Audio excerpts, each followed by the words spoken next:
ಎಲ್ರಿಗೂ ನಮಸ್ಕಾರ. ಎಲ್ಲರೂ ಹೇಗಿದ್ದೀರಾ? ಎಲ್ಲರೂ ರಾಯರ ಕೃಪೆಯಿಂದ ಚೆನ್ನಾಗಿದ್ದೀರಾ ಅಂತ ನಾನು ಭಾವಿಸ್ತೀನಿ. ರಾಯರು ನಿಮ್ಮೆಲ್ರಿಗೂ ಸುಖ, ಶಾಂತಿ, ನೆಮ್ಮದಿ, ಆಯುಸ್ಸು, ಆರೋಗ್ಯ, ಭಾಗ್ಯ ಕೊಟ್ಟು ಕಾಪಾಡಲಿ ಅಂತ ನಾನು ಕೇಳ್ಕೊತೀನಿ. ಯಾರು ಇರಲಿ ಬಿಡಲಿ, ರಾಯರು ನಮ್ಮ ಜೊತೆಯಲ್ಲಿತ್ತು ಅಂತಂದರೆ ನಮಗೆ ಯಾವ ಕಷ್ಟಗಳು ಬರೋದಿಲ್ಲ. ನಮ್ಮ ಕಷ್ಟಕ್ಕೆ ರಾಯರು ನಮ್ಮ ಜೊತೆಯಲ್ಲಿ ಇರ್ತಾರೆ. ಜನ ನಮ್ಮ ಜೊತೆಯಲ್ಲಿ ಇರೋದಕ್ಕಿಂತ ಹೆಚ್ಚಾಗಿ ಭಗವಂತ ನಮ್ಮ ಜೊತೆಯಲ್ಲಿರಬೇಕು. ನಾವು ಜನನ ಎಷ್ಟು ನಂಬ್ತೀವೋ ಅಷ್ಟು ನಮಗೆ ಒಳ್ಳೆಯದು ಕೂಡ ಆಗುತ್ತೆ, ಕೆಟ್ಟದ್ದು ಕೂಡ ಆಗುತ್ತೆ. ಒಳ್ಳೆಯದಕ್ಕಿಂತ ಹೆಚ್ಚಾಗಿ ಕೆಟ್ಟದೇ ಆಗ್ತಿರುತ್ತೆ. ಜನ ನಮ್ಮ ಜೊತೆ ಇರಲಿ ಬಿಡಲಿ, ಆದರೆ ದೇವರು ಮಾತ್ರ ನಮ್ಮ ಜೊತೆಯಲ್ಲಿ ಇರಬೇಕು. ಏಕೆ ಅಂತಂದರೆ ದೇವರು ಅನುಗ್ರಹ ಮಾಡೋದು, ದೇವರು ಒಳ್ಳೆಯದು ಕೆಟ್ಟದ್ದು ಎಲ್ಲವನ್ನು ನೋಡಿ ದೇವರು ನಮ್ಮ ಜೊತೆಯಲ್ಲಿದ್ದು ನಮಗೆ ಒಳ್ಳೇದು ಮಾಡೋ ಅಂಥದ್ದು. ಈಗ ಜನನ ನಾವು ನಂಬ್ತೀವಿ, ಜಾಸ್ತಿ ನಂಬ್ತೀವಿ ನಾವು. ಕೆಲವರು ತುಂಬಾ ಜನನ ಹಚ್ಕೋತಾರೆ. ಏಕೆ ಅಂತಂದರೆ ಅವರು ಒಳ್ಳೆ ಮನಸ್ಸಿನಿಂದ ಜನನ ಅವರು ಹಚ್ಕೋತಾರೆ. ಆದರೆ ಅವ್ರು ಹಚ್ಕೊಂಡಿರ್ತಾರಲ್ಲ, ಆ ಜನದ ಮನಸ್ಸಿನಲ್ಲೂ ಅಷ್ಟೇ ಇವ್ರ ಜೊತೆ ಕಡೆ ತನಕ ನಾನು ಚೆನ್ನಾಗಿರಬೇಕು, ಅವ್ರ ಕಷ್ಟಕ್ಕೆ ನಾನು ಆಗಬೇಕು ಅಂತ ಯಾವತ್ತೂ ಸಹ ಅಂದ್ಕೊಳ್ಳೋದಿಲ್ಲ. ಏಕೆ ಅಂತಂದರೆ ಒಂದು ಕೈ ಸೇರಿದ್ರೆ ಚಪ್ಪಾಳೆ ಆಗೋದಿಲ್ಲ, ಎರಡು ಕೈ ಸೇರಬೇಕು. ಹಂಗಾಗಿ ಒಬ್ಬೊಬ್ಬರು ಮನಸ್ಸು ಒಂದೊಂದು ಥರ ಇರುತ್ತೆ. ನಾವು ಒಳ್ಳೆ ಮನಸ್ಸಿನಿಂದ ಜನನ ನಂಬ್ತೀವಿ, ಆದರೆ ಅವರು ಅದನ್ನು ಅರ್ಥ ಮಾಡ್ಕೊಳ್ದಿರ ಅರ್ಧದಲ್ಲೇ ನಮಗೆ ಮೋಸ ಮಾಡೋವಂಥದ್ದು, ನಮ್ಮನ್ನು ಬಿಟ್ಟು ಹೋಗೋವಂಥದ್ದು, ಈ ಥರ ಸುಮಾರು ಜನಕ್ಕೆ ಮಾಡ್ತಿರ್ತಾರೆ. ಆದರೆ ದೇವ್ರುಗಳು ಮಾತ್ರ ಯಾವುದೇ ಕಾರಣಕ್ಕೂ ನಮ್ಮನ್ನು ಬಿಟ್ಟು ಹೋಗೋದಿಲ್ಲ. ನಾವು ಜನನ ಎಷ್ಟು ನಂಬ್ತೀವೋ ದೇವ್ರುಗಳ್ನು ಅಷ್ಟೇ ನಂಬ್ತು ಅಂತಂದರೆ ದೇವರು ಯಾವುದೇ ಕಾರಣಕ್ಕೂ ನಮ್ಮನ್ನು ಬಿಟ್ಟು ಹೋಗೋದಿಲ್ಲ. ಕಷ್ಟದಲ್ಲಿದ್ದಾಗ ದೇವ್ರುಗಳು ನಮಗೆ ಅನುಗ್ರಹ ಮಾಡೋವಂಥದ್ದು. ನಾವು ದೇವ್ರನ್ನ ಎಷ್ಟು ಪೂಜಿಸ್ತೀವೋ, ಎಷ್ಟು ದೇವ್ರುಗಳನ್ನ ನಾವು ನಂಬ್ತೀವೋ, ಸತ್ಯ ಧರ್ಮ ಅನ್ನೋ ದಾರಿನಲ್ಲಿ ನಾವು ಹೋಗ್ತೀವೋ, ಮತ್ತು ಒಳ್ಳೆಯದು ಅನ್ನೋದು ಒಂದು ಭಾವನೆಯನ್ನು ನಾವು ಬೆಳೆಸ್ಕೊಂಡು ಬಂದಾಗ ದೇವ್ರುಗಳು ನಮ್ಮ ಜೊತೇಲಿ ಇರೋವಂಥದ್ದು. ತುಂಬ ಕಷ್ಟಪಡ್ತಿರ್ತಾರಲ್ಲ, ಕಷ್ಟದ ಪಡೋರ ಜೊತೆನೇ ದೇವ್ರುಗಳು ಇರ್ತಾರೆ. ತುಂಬ ನನಗೆ ಕಷ್ಟ ಇದೆಯಪ್ಪ, ನನಗೆ ಕಷ್ಟ ತಡ್ಕೊಳಕ್ಕಾಗಲ್ಲ ಅಂತೀವಲ್ಲ, ಆ ಕಷ್ಟದ ಜೊತೆಲೇ ಭಗವಂತ ಇರ್ತಾನೆ. ನಾವು ಒಳ್ಳೆಯದು ಮಾಡ್ತಿದ್ದೀವಿ, ನಮಗೇನು ಒಳ್ಳೇದಾಗ್ತಿಲ್ಲ ಅಂತಂದರೆ ದೇವ್ರುಗಳು ನಮ್ಮನ್ನು ಪರೀಕ್ಷೆ ಮಾಡ್ತಾರೆ. ನೀನು ನಿಯತ್ತಾಗಿದೆಯಾ, ನೀನು ಎಷ್ಟು ಒಳ್ಳೆಯವನಾಗಿದೆಯಾ ಅಂತಲೂ ಸಹ ನಮ್ಮನ್ನು ಪರೀಕ್ಷೆ ಮಾಡ್ತವೆ ದೇವ್ರುಗಳು. ಆದರೆ ಕೈ ಮಾತ್ರ ಬಿಡೋದಿಲ್ಲ, ನಮ್ಮನ್ನು ನೋಡ್ತಿರ್ತಾರೆ. ನಮ್ಮ ಸುತ್ತಮುತ್ತನೇ ದೇವ್ರುಗಳು ಇದ್ದು ನಮಗೆ ಒಳ್ಳೇದು ಮಾಡೋವಂಥದ್ದು. ಆದರೆ ನಾವು ಕಷ್ಟಪಡ್ತಿರ್ತೀವಲ್ವ, ಆ ಕಷ್ಟದಲ್ಲೂ ಸಹ ದೇವ್ರುಗಳು ನನ್ನ ಜೊತೆಯಲ್ಲಿ ಇರ್ತಾರೆ ಅಂತ ನಾವು ನಂಬಬೇಕು. ನಾವು ದೇವ್ರುಗಳ್ನ, ರಾಯರನ್ನು ನಾವು ಆರಾಧಿಸ್ಬೇಕು. ಆದರೆ ನಂಬೋ ಅಂಥವ್ರಿಗೆ ಮಾತ್ರ ದೇವ್ರುಗಳು ಒಳ್ಳೇದು ಮಾಡೋ ಅಂಥದ್ದು. ದೇವ್ರನ್ನ ನಂಬದೇ ಇರೋ ಅಂಥವ್ರಿಗೆ ಯಾವತ್ತೂ ಸಹ ದೇವ್ರುಗಳು ಒಳ್ಳೇದು ಮಾಡೋಕ್ಕಾಗೋದಿಲ್ಲ. ಏಕೆ ಅಂತಂದರೆ ಅವರು ನಂಬ್ತಾ ಇರೋದು ಬರೀ ಮೇಲ್ನೋಟಕ್ಕಷ್ಟೇ ನಂಬ್ತಾ ಇದ್ದಾರೆ. ಜನದ್ದು ಮನಸ್ಸು ಗೆಲ್ಲೋದಕ್ಕೋಸ್ಕರ ಅವರು ದೇವ್ರು ನಂಬ್ತಾ ಇದ್ದೀನಿ, ದೇವ್ರ ಪೂಜೆ ಮಾಡ್ತಾ ಇದ್ದೀನಿ ಅಂತ ಅವ್ರು ಬರೀ ಬಾಯಲ್ಲಿ ಹೇಳ್ತಾರೆ ಅಷ್ಟೇ. ಆದರೆ ಮನಸ್ಸಿನಲ್ಲಿ ಬೇರೆ ಏನೋ ಇರುತ್ತೆ. ಅದನ್ನೆಲ್ಲನೂ ಸಹ ರಾಯರು ನೋಡ್ತಾರೆ. ನಮ್ಮ ಮನಸ್ಸಿನೊಳಗಡೆ ಏನಿದೆ, ಸತ್ಯ ಅಸತ್ಯತೆ ಎಲ್ಲನೂ ಸಹ ರಾಯರು ಬಗ್ದು ನೋಡ್ತಾರೆ. ನೋಡಿನೇ ನಮಗೆ ಒಳ್ಳೇದು ಮಾಡೋ ಅಂಥದ್ದು. ನಾವು ಜನ ನಂಬಿಸೋದಕ್ಕೆ ನಾವು 1000 ಮಾತಾಡ್ಬೋದು, ಆದರೆ 1000 ಮಾತಲ್ಲಿ ಎಷ್ಟು ನಿಜ ಆಗಿರುತ್ತೆ, ಎಷ್ಟು ಸುಳ್ಳಾಗಿರುತ್ತೆ ಅದನ್ನು ಸಹ ದೇವ್ರುಗಳು ನೋಡ್ತಾರೆ. ಈಗ ಜನ ನಂಬಿಸ್ತೀವಿ, ನಾವು ಏನೋ ಒಂದು ಹೇಳ್ತೀವಿ, ಜನ ನಂಬುತ್ತಾರೆ. ಆದರೆ ದೇವ್ರುಗಳು ಇದನ್ನೆಲ್ಲ ನಂಬೋದಿಲ್ಲ. ನಾವು ಒಳ್ಳೇದು ಹೇಳ್ತಾ ಇದ್ದೀವ, ಕೆಟ್ಟದ್ದು ಹೇಳ್ತಾ ಇದ್ದೀವ, ಅದನ್ನೆಲ್ಲ ದೇವ್ರುಗಳು ನೋಡ್ತಾರೆ. ನೀನು ಎಷ್ಟು ಸುಳ್ಳು ಹೇಳ್ತಾ ಇದೆಯಾ, ಎಷ್ಟು ಸತ್ಯ ಹೇಳ್ತಾ ಇದೆಯಾ ಅಂತಲೂ ಸಹ ನಮ್ಗಳನ್ನ ಪರೀಕ್ಷೆ ಮಾಡಿ ನಮಗೆ ಒಳ್ಳೇದು ಮಾಡೋ ಅಂಥದ್ದು. ನಾವು ಜನ ನಂಬಿಸೋದಕ್ಕೆ ಹೋಗಬಾರ್ದು. ಭಗವಂತ, ಭೂಮಿ ತಾಯಿ ಮೆಚ್ಚೋ ಥರ ನಾವು ಜೀವನ ಮಾಡಬೇಕು. ಜನ ನಂಬಿಸೋದಕ್ಕೋಸ್ಕರ ನಾವು 1000 ಸುಳ್ಳು ಹೇಳಿ ಅವ್ರ ಉದ್ದೇಶದಿಂದ ನಾವು ಒಳ್ಳೆಯದಾಗೋವಂಥದ್ದಲ್ಲ. ಭಗವಂತನ ಉದ್ದೇಶದಲ್ಲಿ ನಾವು ಒಳ್ಳೆಯವರಾಗಿರಬೇಕು. ಭಗವಂತನ ದೃಷ್ಟಿನಲ್ಲಿ ನಾವು ಒಳ್ಳೆಯವರಾದ್ವಿ ಅಂತಂದರೆ ದೇವ್ರುಗಳು ಯಾವುದೇ ಕಾರಣಕ್ಕೂ ನಮ್ಮನ್ನು ಕೈ ಬಿಡೋದಿಲ್ಲ. ನಮ್ಮ ಕಷ್ಟ ಬರೋದಕ್ಕೂ ಸಹ ದೇವ್ರುಗಳು ಬಿಡೋದಿಲ್ಲ. ನೀನು ಕಷ್ಟ ಇದ್ದರೂ ಸಹ ಸತ್ಯನೇ ನೀನು ನುಡಿತಾ ಇದೆಯಾ, ಸುಳ್ಳು ಹೇಳ್ತಾ ಇಲ್ವಲ್ಲ ಅಂತ ಅಂದ್ಬಿಟ್ಟು ದೇವ್ರುಗಳು ನಮಗೆ ಒಳ್ಳೇದು ಮಾಡೋಂಥದ್ದು. ನಮ್ಮ ಜೊತೆಯಲ್ಲೇ ಇದ್ದು ನಮಗೆ ಸಾಕಷ್ಟು ಅನುಗ್ರಹ ಮಾಡ್ತಿರ್ತಾರೆ ಭಗವಂತ. ಇದು ಸುಮಾರು ಜನಕ್ಕೂ ಸಹ ಈ ಥರ ಮಾಡ್ತಿರ್ತಾರೆ. ಏಕೆ ಅಂತಂದರೆ ನಾವು ಜನ ನಂಬಿಸೋದಕ್ಕೆ ಹಲವಾರು ಸುಳ್ಳುಗಳನ್ನ ಹೇಳ್ತೀವಿ, ಆದರೆ ದೇವ್ರುಗಳು ಇದನ್ನೆಲ್ಲ ನೋಡ್ತಾರೆ, ನಮ್ಮನ್ನು ಪರೀಕ್ಷೆ ಮಾಡ್ತಾರೆ ಅಂತ ಅನ್ನೋದು ನಾವು ಮರ್ತು ಬಿಡ್ತೀವಿ. ನಾವು ಜನ ನಂಬೋ ಥರ ನಾವು ಜೀವನ ಮಾಡೋದಕ್ಕೆ ಹೋಗಬಾರ್ದು. ಭಗವಂತ ನಂಬೋ ಥರ ನಾವು ಜೀವನ ಮಾಡಬೇಕು. 3 ದಿವಸ ಬದುಕಿದ್ರು ಪರವಾಗಿಲ್ಲ, ನಾವು ಸತ್ಯದಿಂದನೇ ನಾವು ಇರ್ತೀವಿ, ಸತ್ಯನೇ ನುಡಿತೀನಿ, ಸತ್ಯದಲ್ಲೇ ನಾನು ಜೀವನ ಮಾಡ್ತೀನಿ ಅಂತ ನಾವು ಅಂದ್ಕೊಂಡ್ವಿ ಅಂತಂದರೆ ಭಗವಂತ ನಮಗೆ 3 ದಿನದ ಜೀವನ ಕೊಡಲ್ಲ, 100 ದಿನದ ಜೀವನ ಕೊಡ್ತಾನೆ. ಕೆಲವರು ಹೇಳ್ತಾರೆ, ನಾನು ಸತ್ಯ ಹೇಳಿ 3 ದಿನ ಬದುಕಿರೋ ಬದಲು ಸುಳ್ಳು ಹೇಳಿ ನಾನು 100 ದಿನ ಬದುಕಿರ್ತೀನಿ ಅಂತ. ಇಲ್ಲ, ನೀವು ಅದು 100 ದಿನ ಬದುಕಿರ್ತೀರಲ್ಲ, ಆ 100 ದಿವಸನೂ ನಿಮಗೆ ಕಷ್ಟ ಕೊಡೋವಂಥದ್ದು. ಒಳ್ಳೆಯವ್ರಿಗೆ ಏನಕ್ಕೆ ಕಷ್ಟ ಬರ್ತಿರುತ್ತೆ ಅಂತಂದರೆ ಇದೇ ಕಾರಣಕ್ಕೋಸ್ಕರ. ನಾವು ಸುಳ್ಳು ಹೇಳಿ ನಾವು 100 ದಿವಸ ಬದುಕಿರ್ಬೋದು, ಆದರೆ ಸತ್ಯ ಹೇಳಿ 3 ದಿವಸ ಬದುಕಿದ್ರು ಸಾಕು. ನಾವು ಭಗವಂತನ ದೃಷ್ಟಿಲಿ ಒಳ್ಳೆಯವರಾಗ್ತೀವಲ್ವ. ನಾವು ಬರೀ ಇಲ್ಲಿ ಭೂಮಿ ಮೇಲಿದ್ದಾಗ ಮಾತ್ರ ನಾವು ಜನ ದೃಷ್ಟಿಲಿ ಒಳ್ಳೆಯವರಾಗ್ತೀವಿ.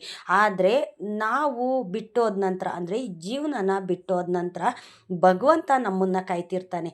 ನಾವು ಸುಳ್ಳು ಹೇಳಿದ್ದೀವ, ಎಷ್ಟು ದಾನ ಮಾಡಿದ್ದೀವಿ, ಎಷ್ಟು ಒಳ್ಳೆ ಕೆಲಸಗಳನ್ನ ಮಾಡಿದ್ದೀವಿ, ಯಾರ ಮನಸ್ಸು ನೋಯಿಸಿದ್ದೀವಿ, ಯಾರು ಕೆಟ್ಟದ್ದು ಮಾಡಿದ್ದೀವಿ, ಇದನ್ನೆಲ್ಲ ನೋಡಿ ನಮಗೆ ನರಕ ಕೊಡೋ ಅಂಥದ್ದು. ನಾವು ಸುಳ್ಳು ಹೇಳಿ ನರಕಕ್ಕೆ ಹೋಗೋದಕ್ಕಿಂತ ಸತ್ಯ ಹೇಳಿ ನಾವು ಸ್ವರ್ಗಕ್ಕೆ ಹೋಗೋ ಅಂಥ ಪ್ರಯತ್ನನ ಕೆಲವರು ಮಾಡ್ತಿರ್ತಾರೆ. ಏಕೆಂತಂದರೆ ದೇವ್ರ ಬಗ್ಗೆ ತಿಳ್ಕೊಂಡಿರೋಂಥವ್ರು ಇದನ್ನು ಪಾಲಿಸ್ತಿರ್ತಾರೆ. ಈಗ ನಾವು ಹಿಂದಿನ ಕಾಲದಲ್ಲಿ ಹಿರಿಯವರು ಮಾತಾಡ್ತಿದ್ರಲ್ಲ, ನಾನು ಸತ್ಯನೇ ಹೇಳ್ತೀನಿ, ಸುಳ್ಳು ಹೇಳೋದಿಲ್ಲ, ಸತ್ಯ ಹೇಳಿ 3 ದಿವಸ ಬದುಕಿದ್ರು ಸಾಕು, ಸುಳ್ಳು ಹೇಳಿ ನಾನು 100 ವರ್ಷ ನಾನು ಬದುಕೋದಿಲ್ಲ ಅಂತ ಹೇಳ್ತಾರಲ್ಲ, ಅದು ಸತ್ಯ. ಏಕೆ ಅಂತಂದರೆ ಹಿರಿಕರು ನಮಗೆ ಇದನ್ನೆಲ್ಲ ಒಂದು ಉದಾಹರಣೆಯಾಗಿ ಕೊಟ್ಟಿದ್ದಾರೆ. ಅದನ್ನ ಯಾವುದು ಅಷ್ಟೇ ನಾವು ರೂಢಿಸ್ಕೊಂಡು ಬಂದಿಲ್ಲ, ಅದನ್ನು ಪಾಲಿಸೋದು ಇಲ್ಲ. ನಾವು ಇವಾಗಿನ ಜನ್ರೇಷನ್ ಏನಿದೆ ಬರೀ ಸುಳ್ಳು ಮೋಸದ ಮೇಲೇ ನಮ್ಮ ಜೀವನ ನಿಂತಿರೋ ಅಂಥದ್ದು. ಆದರೆ ದೇವ್ರುಗಳು ಇದ್ದಾರಲ್ಲ, ಸುಳ್ಳು ಮೋಸ ನಡೀತಿರ್ಬೇಕಾದ್ರೂ ದೇವ್ರುಗಳು ಇದ್ದಾರಲ್ಲ, ದೇವ್ರುಗಳು ಇದನ್ನೆಲ್ಲ ನೋಡ್ತಿರ್ತಾರೆ. ಹಂಗಾಗಿ ದೇವ್ರು ಮೆಚ್ಚೋ ಥರ ಕೆಲಸಗಳನ್ನ ನಾವು ಮಾಡ್ತಾ ಹೋಗಬೇಕು. ಸುಳ್ಳು ಹೇಳಿ ಜನ ನಂಬಿಸೋದಕ್ಕೆ ನಾವು ಹೋಗೋದಕ್ಕೆ ಹೋಗಬಾರ್ದು. ಜನ ನಮಗೆ ಅನುಗ್ರಹ ಮಾಡೋದಿಲ್ಲ, ಜನ ನಮಗೆ ಒಳ್ಳೇದು ಮಾಡೋದಿಲ್ಲ. ಆದರೆ ದೇವ್ರುಗಳು ಮೆಚ್ಚೋ ಥರ ನಾವು ಮಾತಾಡೋದು, ಒಂದು ಕೆಲಸ ಕಾರ್ಯ ಮಾಡೋದು ಮಾಡ್ತು ಅಂತಂದರೆ ದೇವ್ರುಗಳ ದೃಷ್ಟಿಲಿ ನಾವು ಒಳ್ಳೆಯವರಾಗ್ತೀವಿ. ನಮಗೆ ಯಾವುದೇ ಒಂದು ಕಷ್ಟ ಕಾರ್ಪಣ್ಯಗಳು ಬರೋದಕ್ಕೆ ಮುಂಚೆ ಭಗವಂತ ನಮ್ಮನ್ನು ಕೈ ಹಿಡಿತಾನೆ. ಈಗ ನಮಗೆ ಯಾವುದಾದ್ರೂ ಒಂದು ದೊಡ್ಡ ಕಷ್ಟ ಎದುರಾಗ್ಬಿಟ್ಟಿರುತ್ತೆ, ಏಕೆಂತಂದರೆ ತಡ್ಕೊಳಕ್ಕಾಗ್ದಿರೋ ಅಂಥ ಕಷ್ಟ ಎದುರಾಗ್ಬಿಟ್ಟಿರುತ್ತೆ. ಆವಾಗ ನಮಗೆ ಕಣ್ಣು ಬಿಡೋ ಥರ ಆಗ್ತಿರುತ್ತೆ. ದೇವರೇ, ನಾನು ಸುಳ್ಳು ಹೇಳ್ಬಿಟ್ಟಿದ್ದೀನಿ, ನನಗೆ ಈ ಥರ ಕಷ್ಟ ಬಂದುಬಿಟ್ಟಿದೆ, ಈಗ ನೀನೇ ನನ್ನ ಕೈ ಹಿಡಿಬೇಕು, ನೀನೇ ಕಾಪಾಡಬೇಕು, ನಿನ್ನ ಬಿಟ್ಟರೆ ನನಗೆ ಯಾರೂ ಇಲ್ಲ ಭಗವಂತ. ನಾನು ಜನ ನಂಬಿಸೋದಕ್ಕೋಸ್ಕರ ನಾನು ಸುಳ್ಳು ಹೇಳ್ಬಿಟ್ಟೆ, ಆದರೆ ಅದೇ ಸುಳ್ಳು ನನ್ನ ಜೀವನದಲ್ಲಿ ಆವರಿಸ್ಕೊಂಡ್ಬಿಟ್ಟಿದೆ, ಸತ್ಯ ಆಗಿಬಿಟ್ಟಿದೆ ಭಗವಂತ, ನೀನೇ ನನ್ನ ಕಾಪಾಡಬೇಕು ಅಂತ. ಆವಾಗ ದೇವ್ರ ಪಾದ ಹಿಡಿತಾರಲ್ಲ, ಆವಾಗ ದೇವ್ರುಗಳು ಸಹ ನೋಡ್ತಾರೆ, ನೀನು ಜನ ನಂಬಿಸೋದಕ್ಕೋಸ್ಕರ ಎಷ್ಟು ಸುಳ್ಳು ಹೇಳಿದ್ಯಾ, ಈಗ ನಿನಗೆ ಕಷ್ಟ ಬಂದಾಗ ನನ್ನ ಪಾದ ಹಿಡಿತಾ ಇದೆಯಲ್ಲ ನೀನು ಅಂತ ದೇವ್ರುಗಳು ಇದನ್ನೆಲ್ಲ ನೋಡ್ತಾರೆ. ಆವಾಗ ಅವ್ರಿಗೆ ಬೇಗ ಅನುಗ್ರಹ ಮಾಡೋಕ್ಕಾಗೋದಿಲ್ಲ. ಅವ್ರಿಗೆ ಯಾವ ಕಷ್ಟ ಎದುರಾಗಿರುತ್ತೋ ಆ ಕಷ್ಟನ ಅವ್ರು ಅನುಭವಿಸ್ಲೇಬೇಕಾಗತ್ತೆ. ಏಕೆಂತಂದರೆ ಮಾಡಿದ ತಪ್ಪಿಗೆ ಶಿಕ್ಷೆ ಅನ್ನೋದು ಅನುಭವಿಸ್ಲೇಬೇಕು. ಈಗ ನಾವು ತಪ್ಪು ಮಾಡಿಬಿಟ್ಟು ದೇವ್ರ ಮುಂದೆ ಕೂತ್ಕೊಂಡು, ತಂದೆ ನನ್ನಿಂದ ತಪ್ಪಾಗ್ಬಿಟ್ಟಿದೆ ಕ್ಷಮಿಸು ಅಂತಂದರೆ ಕೆಲವು ತಪ್ಪುಗಳನ್ನ ಕ್ಷಮಿಸ್ತಾರೆ. ಆದರೆ ಗೊತ್ತಿದ್ದು ಮಾಡೋ ಅಂಥ ತಪ್ಪುಗಳನ್ನ ಯಾವುದೇ ಕಾರಣಕ್ಕೂ ಕ್ಷಮಿಸೋದಿಲ್ಲ.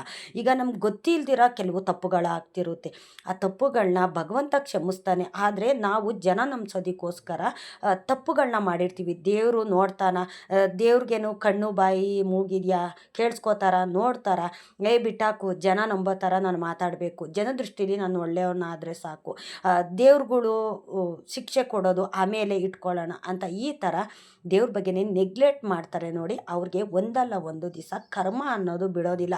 ತಂದೆ ಶ್ರೀಕೃಷ್ಣ ಪರಮಾತ್ಮ ಇದನ್ನೆಲ್ಲ ನೋಡ್ತಿರ್ತಾರೆ. ಎಲ್ಲಿ ಸತ್ಯ ಇದೆಯೋ ಅಲ್ಲಿ ಭಗವಂತ ಇರ್ತಾನೆ.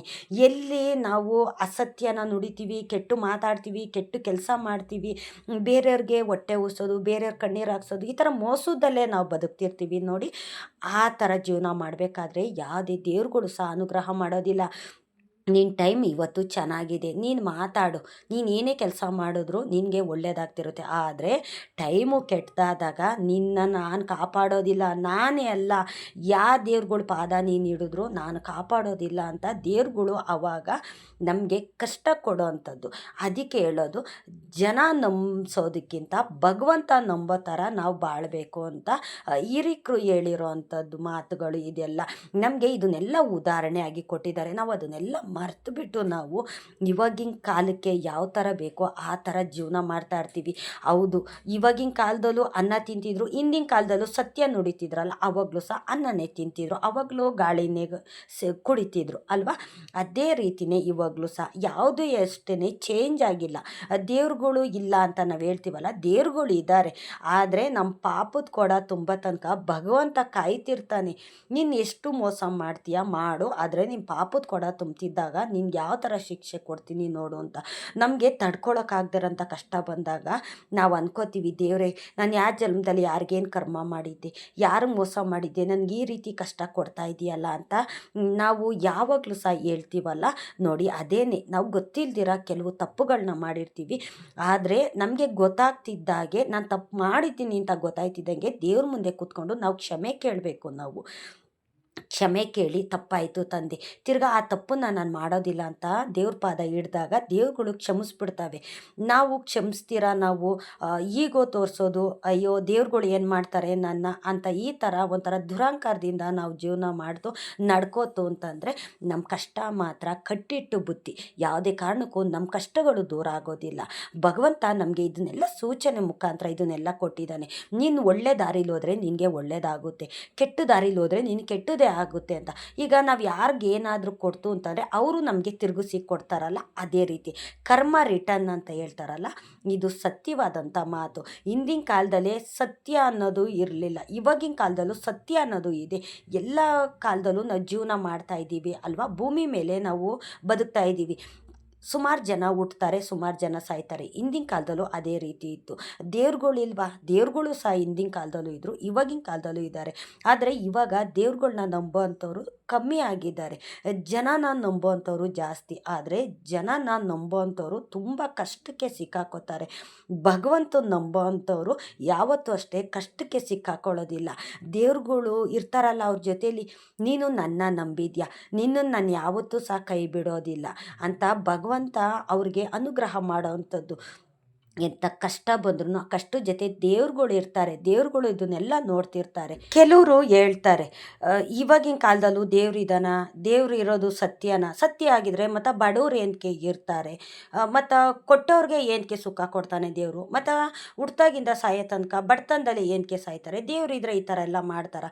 ಎಲ್ಲರೂ ಒಂದೇ ರೀತಿ ಇಟ್ಟಿರ್ಬೇಕಲ್ಲ ದೇವ್ರುಗಳು ಅಂತ. ನೋಡಿ, ಎಲ್ಲರೂ ದೇವ್ರನ್ನ ನಂಬಿದ್ರೆ ಎಲ್ರಿಗೂ ಸಹ ಒಳ್ಳೇದಾಗ್ತಿರುತ್ತೆ. ಕೆಲವರು ದೇವ್ರನ್ನ ನಂಬ್ತಾರೆ, ಕೆಲವರು ಈಗೋನ ಅವರು ಅವ್ರ ಜೀವನದಲ್ಲಿ ಅಳವಡಿಸ್ಕೊಂಡ್ಬಿಟ್ಟಿರ್ತಾರೆ. ನಾನು ಸುಳ್ಳೇ ಹೇಳೋದು, ನಾನು ಸತ್ಯ ಹೇಳೋದಿಲ್ಲ, ನಾನು ಒಳ್ಳೆ ಕೆಲಸ ಮಾಡೋದಿಲ್ಲ, ನಾನು ಕೆಟ್ಟ ಕೆಲಸನೇ ಮಾಡೋದು ಅಂತ ಈ ಥರ ಮಾಡ್ತಾರಲ್ಲ, ಅವ್ರಿಗೆ ಕಷ್ಟ ಅನ್ನೋದು ಯಾವತ್ತೂ ಅಷ್ಟೇ ಬಿಡೋದಿಲ್ಲ. ಏಕೆ ಅಂತಂದರೆ ದೇವ್ರುಗಳು ಎಲ್ಲ ಜೀವನದಲ್ಲೂ ಸಹ ಇರ್ತಾರೆ, ಎಲ್ಲರಿಗೂ ಸೂಚನೆ ಕೊಡ್ತಾರೆ. ನಿಮ್ಗೆ ಒಳ್ಳೇದಾಗಬೇಕು ಅಂತಂದರೆ ನನ್ನ ನಂಬು, ನೀನು ಜನ ನಂಬೋದಕ್ಕಿಂತ ಹೆಚ್ಚಾಗಿ ನನ್ನ ನಂಬು ಅಂತ ಈ ಥರ ಸೂಚನೆಯನ್ನು ಸಹ ಕೊಟ್ಟಿರ್ತಾರೆ. ನಾವು ಅದನ್ನು ಅರ್ಥ ಮಾಡ್ಕೊಳ್ಳೋದಿಲ್ಲ. ನಾವು ಕೆಲವರು ದೇವ್ರುಗಳ್ನ ನಂಬೋದಿಲ್ಲ, ಯಾಕೆಂತಂದರೆ ಅವ್ರಿಗೆ ಕಷ್ಟ ಇರುತ್ತಲ್ಲ. ಕಷ್ಟ ಇದ್ದಾಗ ದೇವರು ನನಗೆ ಒಳ್ಳೇದು ಮಾಡಿಲ್ಲ, ಮತ್ತು ನಾನು ಎಂತಕ್ಕೆ ದೇವ್ರನ್ನ ನಂಬಬೇಕು, ನಾನು ಎಂತಕ್ಕೆ ಪೂಜೆ ಮಾಡಬೇಕು, ನಾನು ಮಾಡೋದಿಲ್ಲ. ನನ್ನ ಜೀವನ ಪೂರ್ತಿ ಕಷ್ಟನೇ ನನ್ನ ಜೊತೇಲಿ ಇದೆಯಲ್ಲ, ನಾನು ದುಡಿಬೇಕು, ನಾನು ತಿನ್ನಬೇಕು, ಈ ಥರ ಕಷ್ಟ ಇರಬೇಕಾದ್ರೆ ನಾನು ಎಂತಕ್ಕೆ ದೇವ್ರನ್ನ ನಂಬಬೇಕು, ನಾನು ದೇವ್ರು ನಂಬೋದಿಲ್ಲ, ದೇವ್ರ ಪೂಜೆ ಮಾಡೋದಿಲ್ಲ ಅಂತ ಕೆಲವ್ರು ಹೇಳ್ತಾರೆ. ಜೀವನ ಪೂರ್ತಿ ನಿಮ್ಮ ಜೊತೇಲಿ ಅದೇ ಇರೋವಂಥದ್ದು. ನೀವೇನು ಬೇಡ್ತಿರ್ತೀರ, ನೀವೇನು ಯಾವಾಗಲೂ ಸಹ ಮಾತಾಡ್ತಿರ್ತೀರ ನನ್ನ ಜೀವನ ಚೆನ್ನಾಗಿಲ್ಲ ಅಂತ, ಆ ಜೀವನನೇ ಭಗವಂತ ನಿಮಗೆ ಕೊಡ್ತಾನೆ. ದೇವ್ರನ್ನ ಪೂಜೆ ಮಾಡಬೇಕು, ದೇವ್ರನ್ನ ನಾವು ನಂಬಬೇಕು, ಮೊದಲಾಗಿ ಆರಾಧಿಸ್ಬೇಕು. ದೇವ್ರನ್ನ ಎಷ್ಟು ನಂಬ್ತಾರೋ ಅವ್ರಿಗೆ ಒಂದಲ್ಲ ಒಂದು ದಿನ ಒಳ್ಳೇದು ಮಾಡೇ ಮಾಡ್ತಾರೆ. ದೇವ್ರು ನಂಬಲಾರದೆ ಇರೋವಂಥವ್ರಿಗೆ ಅವ್ರ ಜೀವನ ಪೂರ್ತಿ ಅವ್ರಿಗೆ ಕಷ್ಟ ಇರೋವಂಥದ್ದು. ನೀನು ಏನು ಬೇಡ್ತಾ ಇದೆಯಾ, ನೀನೇನು ಮನಸ್ಸಲ್ಲಿ ಇದೆ, ನನ್ನ ಜೀವನ ಪೂರ್ತಿ ಕಷ್ಟನೇ ಇದೆ ಅಂತ ನೀನು ಹೇಳ್ತಾ ಇದೆಯಲ್ಲ, ನನ್ನನ್ನು ನಂಬೋದಿಲ್ಲ, ನನ್ನ ಸೇವೆ ಮಾಡೋದಿಲ್ಲ ಅಂತ ನೀನು ಹೇಳ್ತೀಯಲ್ಲ, ನೀನು ಬಯಸ್ತಾ ಇದೆಯಾ ಅದೇ ನಿನ್ನ ಜೀವನ ಪೂರ್ತಿ ನಾನು ಕೊಡೋ ಅಂಥದ್ದು. ಕೆಲವರು ಕೆಲ್ಸಕ್ಕೆ ಹೋಗಿ ಜೀವನ ಮಾಡೋದೇ ಕಷ್ಟ ಅಂತ ಅಂದ್ಕೊಂಡ್ಬಿಟ್ಟಿದ್ದಾರೆ. ಏಕೆ ಅಂತಂದರೆ ನಾವು ಮನೇಲಿ ಕೂತ್ಕೊಂಡು ತಿನ್ನೋ ಅಂಥದ್ದು ಸುಖ ಅಂತ ಕೆಲವರು ಅಂದ್ಕೋತಾರೆ. ಹೊರಗಡೆ ಹೋಗಿ ದುಡಿದ್ರೆ ಕಷ್ಟ ಅಂತ ಅಂದ್ಕೋತಾರೆ. ಇಲ್ಲ, ನಾವು ಮನುಷ್ಯರಾಗಿ ಹುಟ್ಟಿದ ಮೇಲೆ ಏನಾದರೂ ಒಂದು ಸಾಧನೆ ಮಾಡಬೇಕು. ನಾವು ಬರೀ ಕೂತ್ಕೊಂಡು ತಿನ್ನೋಂಥದ್ದಲ್ಲ. ಈ ಕೆಲ್ಸಕ್ಕೆ ಹೋಗಿ ದುಡಿಯೋದ್ರಿಂದ ನಮ್ಗೆ ಕಷ್ಟ ಕೊಟ್ಟಿದ್ದಾನೆ ದೇವರು ಅಂತ ನಾವು ಅಂದ್ಕೊಳ್ಳೋದಕ್ಕೆ ಹೋಗ್ಬಾರ್ದು. ಕೂತ್ಕೊಂಡು ತಿನ್ನೋನ್ಗೆ ಕುಡಿಕೆ ಹಣ ಇದ್ರೂ ಸಾಲದು ಅಂತ ಹಿರೀಕರು ಹೇಳ್ತಾರಲ್ಲ, ಹಾಗೆ ನಾವು ಮೈ ಬಗ್ಸಿ ದುಡಿಲೇಬೇಕು, ಕಷ್ಟಪಡಲೇಬೇಕು. ಕಷ್ಟಪಟ್ರೇ ನಮಗೆ ಸುಖನ ಭಗವಂತ ಕೊಡೋ ಅಂಥದ್ದು. ಇರೋವಂಥದ್ದು. ಬರೀ ನಾವು ಕೆಲ್ಸಕ್ಕೆ ಹೋಗೋದ್ರಿಂದ ನಮ್ಮ ಕಷ್ಟ ಅಂತ ನಾವು ಯಾವತ್ತೂ ಸಹ ಅಂದ್ಕೊಳ್ಳೋದಕ್ಕೆ ಹೋಗಬಾರ್ದು. ನಾವು ಕಷ್ಟಪಡೋದೇನಕ್ಕೆ ನಮ್ಮ ಜೀವನದಲ್ಲಿ ಒಳ್ಳೆಯದಾಗಲಿ ಅನ್ನೋದಕ್ಕೆ ತಾನೇ ನಾವು ಕೆಲ್ಸಕ್ಕೆ ಹೋಗೋದು. ಒಂದು ಸಂಪಾದನೆ ಅನ್ನೋದನ್ನ ನಾವು ಮಾಡೋದು. ಅದನ್ನೇ ನಾವು ಕಷ್ಟ ಅಂತ ಅಂದ್ಕೊಂಡ್ಬಿಟ್ರೆ ಅದು ಕಷ್ಟ ಅಲ್ಲ. ಕಷ್ಟ ಅಂದರೆ ಯಾವ ರೀತಿ ಅಂದರೆ ಮನೇಲಿ ನೆಮ್ಮದಿ ಇರೋದಿಲ್ಲ, ಹೊರ್ಗಡೆನೂ ನೆಮ್ಮದಿ ಇರೋದಿಲ್ಲ, ಸಾಲದ ಸಮಸ್ಯೆ ಇರುತ್ತೆ, ಆರೋಗ್ಯ ಸಮಸ್ಯೆ ಇರುತ್ತೆ. ಎಷ್ಟು ದುಡಿದ್ರೂ ಕಷ್ಟಗಳು ದೂರ ಆಗೋದಿಲ್ಲ, ಸಾಲ ತಿರೋದಿಲ್ಲ, ಮನೆಯಲ್ಲಿ ನಡ್ಸೋಕ್ಕಾಗೋದಿಲ್ಲ ಅಂತ ಹೇಳ್ತೀವಲ್ಲ, ಅದು ಕಷ್ಟಗಳು. ದೇವ್ರನ್ನ ನಂಬಿ ದೇವ್ರ ಮೇಲೆ ಭಾರ ಹಾಕಿ ಏನಕ್ಕೆ ನಿಮ್ಮ ಕಷ್ಟ ಎಲ್ಲ ದೂರ ಆಗೋದಿಲ್ಲ. ನಮ್ಮ ಕಷ್ಟ ಇದೇ ಥರ ಇರುತ್ತೆ. ನಾನು ಏನಕ್ಕೆ ದೇವ್ರನ್ನ ನಂಬಬೇಕು ಅಂದರೆ ನೋಡಿ, ಜೀವನ ಪೂರ್ತಿ ಈ ಕಷ್ಟಗಳು ನಿಮ್ಮ ಜೊತೆಲೇ ಇರೋವಂಥದ್ದು. ಕಷ್ಟಗಳು ಎಲ್ಲಿಂದನೂ ಬರೋದಿಲ್ಲ. ಕಷ್ಟಗಳನ್ನ ನಮಗೆ ನಾವೇ ನಮ್ಮ ಮೈ ಮೇಲೆ ಎಳ್ಕೊಳ್ಳೋ ಅಂಥದ್ದು. ಇಷ್ಟೊತ್ತು ನನ್ನ ವಿಡಿಯೋ ನೋಡಿದ್ದಕ್ಕಾಗಿ ತುಂಬು ಹೃದಯದ ಧನ್ಯವಾದಗಳು. ರಾಯರು ನಿಮ್ಮೆಲ್ರಿಗೂ ಸುಖ, ಶಾಂತಿ, ನೆಮ್ಮದಿ, ಆಯುಸ್ಸು, ಆರೋಗ್ಯ, ಭಾಗ್ಯ ಕೊಟ್ಟು ಕಾಪಾಡಲಿ ಅಂತ ನಾನು ಕೇಳ್ಕೊತೀನಿ.